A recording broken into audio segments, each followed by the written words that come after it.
Hi ఓస్ ఇక్కడ చూసారు కదండి వెల్లుల్లి ఆయిల్లో బాగా ఫ్రై అయిన వెల్లుల్లి అండి. ఈ వెల్లుల్లి మనం రైస్తో తీసుకుంటే మంచిదండి. 100% వెల్లుల్లి అదేనండి, ఉల్లి చేసిన మేలు తల్లి కూడా చేయలేదు అంటారు.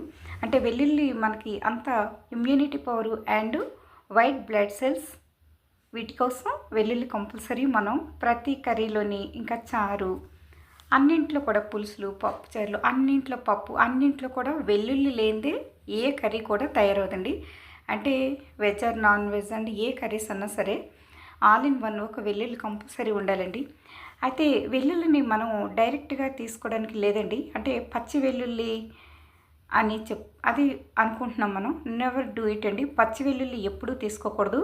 అండ్ ఇప్పుడు నేను ఎంతో స్పైసీగా ఘాటుగా ఉండాలి మిర్చి ఇవన్నీ తీసుకుంటూ ఉంటాను, కారం ఘాటు కారం ఇవన్నీ కూడా. కానీ ఇక్కడ ఎందుకండి, నేను ఇక్కడ చూసారు కదండి ఈ కాకరకాయలు ఫ్రై ప్యూర్ ఆర్గానిక్ కాకరకాయలు అండి, మనకు మిద్దిపైన కాస్తున్నాయి కదా. అయితే ఇప్పుడు ఇక్కడ పచ్చిమిర్చిని మీరు గమనించి ఉంటారు, నేను ఖచ్చితంగా ఆయిల్లో వేయించి తీసుకున్నానండి. మరి అలా నేను ఎందుకు చేశానంటే, ఇక్కడ మనకి పచ్చిమిర్చి డైరెక్ట్గా తీసుకుంటే అల్సర అంటే కడుపులో మంట, అల్సర అటువంటివి వస్తాయండి. అలాంటివి రాకూడదు.